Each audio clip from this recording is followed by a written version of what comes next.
As debate around Congress and stock trading ramps up, House Speaker Nancy Pelosi's trades are attracting an increased online following, with Reuters reporting that Google searches for, quote, Pelosi stock trades hit a record high earlier last month. Yesterday, the financial trade watchdog site Unusual Whales flagged a particular December transaction made by Pelosi's husband involving his purchase of over $500,000 in Google call options.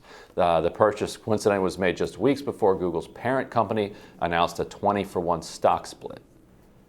Our next guest, Pennsylvania Lieutenant Governor and candidate for Senate John Fetterman, is more vocal than ever in his support for a ban on stock trading by members of Congress. Here's what he had to say earlier this month. Just about 2 years ago, in February of 2020, multiple sitting U.S. senators sold millions in stocks, leading to investigations by the Department of Justice. Allowing members of Congress and their spouses to trade stocks is a conflict of interest. Lawmakers shouldn't be making profits off the same companies they are supposed to be regulating. Congress needs to ban members, their spouses, and their senior staffers from holding individual stocks. This is just basic common sense. John Fetterman joins us now to expand as well as give us an update on the state of his campaign for Senate. Welcome back to Rising. Thanks for having me. It's great to be back. Yeah, we're so glad to have you with us. So, this is an issue we've been talking about on the show quite a bit recently. It seems crazy, but Nancy Pelosi has, defended the idea that no, of course, Congress should be trading stocks. What's the big problem with it? Do you think that's something the American people, the American public, the Democratic voters, do they agree with that? I mean, I think members of Congress have enough perks. Inside information shouldn't be one of them. I think it's common sense. There isn't any voter I've ever spoken to that says, yes, we should allow members of Congress to either protect their investments or make money based off the information they come in contact to in briefings that aren't available to the public. I mean, that is as fundamentally as fair and common sense of a proposition as it gets. You should not be able to publicly profit from information you're exposed to as a member of Congress. I can't imagine there's any voter out there that would suggest otherwise. And once we align that and make it so that members of Congress can't either safeguard their assets or get massive profits from that information, I think will be a good day for Congress. And so, John, yesterday your campaign released some internal polling that shows not a whole lot of change in the race over the last 6 months or so. It's got you way up. Got you at 46%, Conor Lamb at 16%, Malcolm Kenyatta at 12%, and Valerie Arkush down at 4%. I've seen some people wondering if there's going to be a consolidation between now and the May primary. We saw this in the Democratic presidential election with Bernie approaching high 30s, low 40s, heading into South Carolina and Super Tuesday. The entire establishment, everybody dropped out and everybody got behind Biden, and he then blew him out the rest of the way. Is your campaign concerned about or preparing for any type of consolidation? No, our campaign has always been focused on the voters of Pennsylvania and our grassroots donors. I'm proud to say we have over 180,000 grassroots donors. I mean, that level of enthusiasm, to my knowledge, is unmatched among Democrats or Republicans as challengers, save for only perhaps Val Demings in Florida. And that demonstrates a level of grassroots enthusiasm that is reflected in the poll that you just had on the screen. We're in 88% of Pennsylvania zip codes. I mean, we are spread throughout. And, we're running on the issues that matter and are relevant to the people of Pennsylvania. We're running a positive campaign that's centered on how critical it is to win this race. And we believe that we're uniquely positioned to be able to turn this seat blue. But I've always also maintained this, and I'm not saying this because it's the polite thing to say, is that there's all good Democrats in this race, and any one of them can win. So that's the way our campaign has always handled itself, and that's how it's going to continue. Well, last week, the Lieutenant Governor shared his support for enacting right to repair legislation for farmers in Pennsylvania. Just to fill in our viewers, right to repair laws codify consumers' right to fix their own goods themselves. Farmers, according to advocates, are frequently forced to rely on authorized dealers for the highly specialized labor, instruction, software, and parts they need to repair their equipment, which can be costly and timely. In a new op-ed, the Lieutenant Governor, you wrote, quote, "When you buy something, it's yours, period. If it breaks, you should be able to access all of the blueprints, software, and tools to fix it. That's just common sense. Pennsylvania's farmers and everyone really deserve a right to repair." Well, I agree with that. Can you tell us more about the issue? I think it's, farmers, as we all know, feed America. And their job was made that much more difficult during the pandemic with supply chain disruptions and just the fundamental distribution of food was just turned on its head. And they deserve and they need the freedom and the flexibility of the right to repair legislation. It's just common sense. Farming, a lot can change in a week. I mean, if you can't get an appointment to fix a key piece of machinery for 2 weeks, the circumstances and conditions on your farm could change radically in just a matter of a few days. If farmers have the ability to fix something in-house, and I believe that they do, they should be allowed to do that. It doesn't mean that they can't go to the dealer if that's what they want to do, but from my perspective, it's a fairness, freedom, and flexibility issue for not only just Pennsylvania's farmers, but America's farmers. And it shouldn't come as a surprise that the bill's big champion is a farmer himself from the great state of Montana. It's again, those three core issues: flexibility, freedom, and fairness.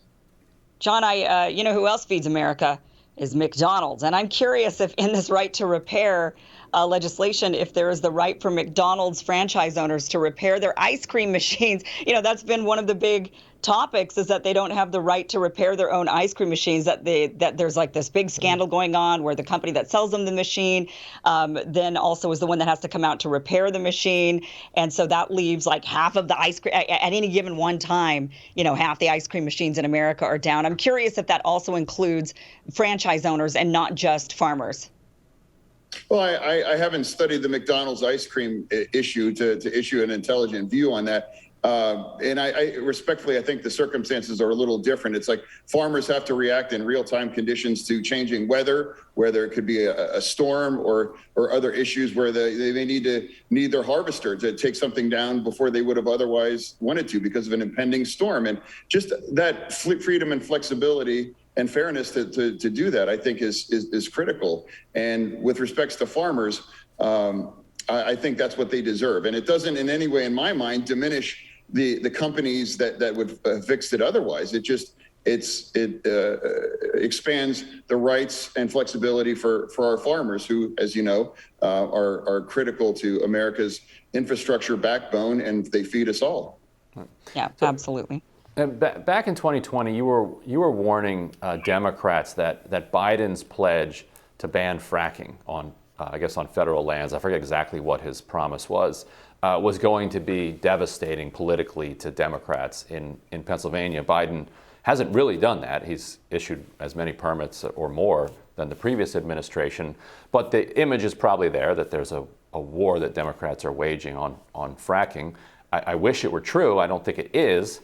But what are the current politics on the ground now of Democrats fracking natural gas, climate, and support in rural areas for the party?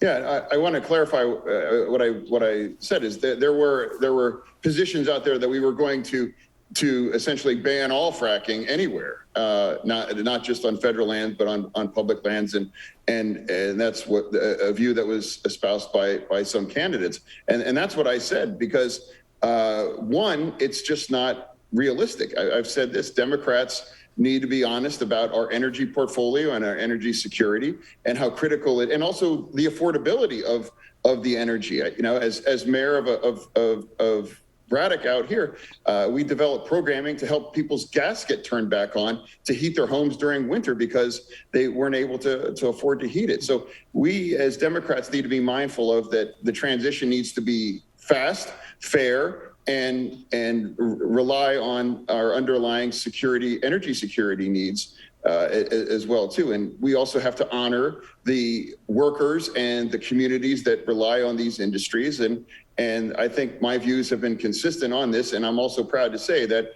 in all three of my statewide campaigns, I've never accepted a single dime from the extractive industry, because I believe that would be unethical given the conflict of interest there. At the national level, the Biden administration is struggling a little bit. Their poll numbers for Biden are way down. It's widely expected that Republicans will perform well in the upcoming midterms. Voters are dissatisfied with the administration's handling of everything, of the pandemic, the economy, inflation, et cetera. What do you think the administration is doing wrong, and what are you advocating on particularly on those two subjects, which I think really loom large in voters' minds, the economy and the pandemic? What should the party be doing to right the ship so they don't get killed in the midterms? Well, it's going to be a difficult time. I mean, we need to be honest. It's going to be a rough season for Democrats. But I believe in Pennsylvania that this seat is absolutely very winnable. And there's also a lot of good things that we as Democrats can run on, whether it's the infrastructure bill, whether it's the American Rescue Plan, whether the fact that the Biden administration has put hundreds of millions of shots into the arms of everyone that wants one. I mean, these are an astounding undertakings that were accomplished in barely a year of the Biden presidency. So it's a great record to run on in many aspects. And then once we're able to clear up the supply chain issues and we find our footing through the pandemic, I think we're going to be in a good position to win. And we believe that in Pennsylvania, it's going to be competitive and it's going to be difficult. And we advocate, as our campaign, we're going to need a new map, a different kind of map to win in Pennsylvania. And we believe our campaign is uniquely structured in our appeal and our outreach and our positions to do just that. And I think that's referenced by the sheer level of donor enthusiasm and the fact that we're so pervasive across 88% of Pennsylvania's zip codes. The Virginia race really hinged on anger around the question of schooling and whether you think that was about kind of critical race theory, school closures, masks, whatever else. It was kind of all jumbled together in anger around schooling and public schools. How is that playing out in Pennsylvania? Sure. Well, I'm proud to be one half of an administration with Governor Wolf that has made historic investments of billions of dollars during his term as governor. And, Governor Wolf has made public education the foundation of his entire administration, and that's a winning and has been a winning issue for us. But with respects to the critical race theory and some of the issues you brought up in Virginia, it's divisive dog whistling, and the Republicans know that. And if they bring that back, of course that's an option. But we push back against the truth. Critical race theory isn't taught in any Pennsylvania public schools, and it's just not an issue. It's just a strategy that the Republicans are going to employ. We need to teach all of American history in our schools, the good, the bad, the horrific. And we need to always remember that parents have an absolute right to fully participate in their child's education, their curriculum, and voice their views and work in conjunction with school boards. And I think that's the winning formula. And I think that's what Governor Wolf has demonstrated during this pandemic. Lieutenant Governor Fetterman, we really appreciate you being with us. Thank you for having me. Thank you. Tomorrow on Rising, we have another great show for you. Will Jawando and Pamela Denise will join us for our Rising panel. And Senator Nina Turner joins us to discuss her Democratic challenge to Shontel Brown in Ohio's congressional race. That's a rematch. Be sure to like, share, and subscribe so you never miss a video. And we will see you guys tomorrow. Bye-bye. Bye-bye. See you then.